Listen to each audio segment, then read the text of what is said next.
More than 520 PP hit. मैंने जो Friday को एनालिसिस दिया था, आप लोग जाके देख सकते हैं। मैंने 30 मिनट्स का लेवल दिया था और उसके टारगेट इस हाई तक हम लोग एम कर सकते, मैंने बोला था। उसके टारगेट मार्केट ने लगा दिए है और आज के एनालिसिस करते हैं।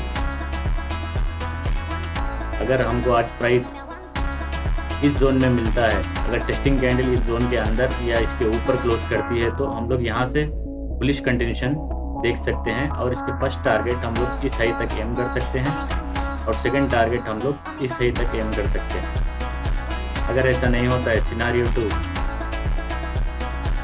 इस हाई के ऊपर में कैंडल की क्लोजिंग आने के बाद में इस जोन के रिटेस्ट पर टेस्टिंग कैंडल इस जोन के अंदर या इसके ऊपर क्लोज करती है, तो हम लोग लोअर टाइम फ्रेम में कंफर्मेशन लेकर यहाँ से बुलिश कंटिन्यूशन देख सकते और इसके फर्स्ट टारगेट हम लोग इस हाई तक एम कर सकते और सेकेंड टारगेट हम लोग इधर तक के लिए एम कर सकते। अगर ऐसा नहीं होता है, मार्केट इस जोन के नीचे अगर कैंडल क्लोज कर देता है, तो हम लोग फिर ये जोन को मॉनिटर करेंगे।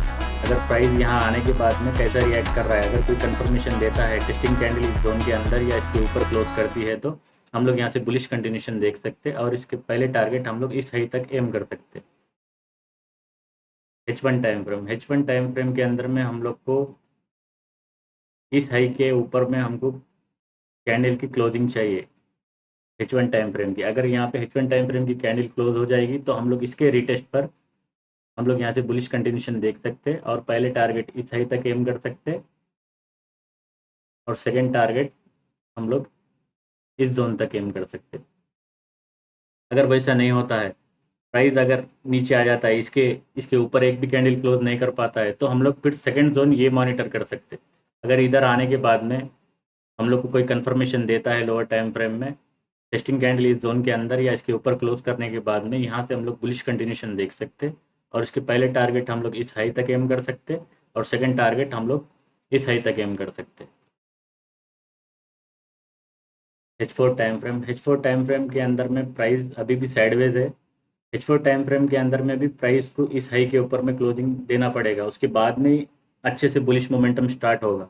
इस हाई के ऊपर में अगर कैंडल क्लोज होगा, तो हम लोग यहाँ से लोअर टाइम फ्रेम में कंफर्मेशन लेकर यहाँ से बुलिश कंटिन्यूशन देख सकते और इसके टारगेट हम लोग इस जोन तक एम कर सकते।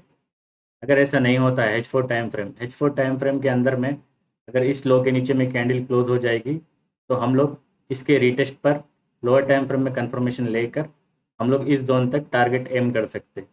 और आप लोग आपके व्यू भी कमेंट में शेयर करो। Thank you.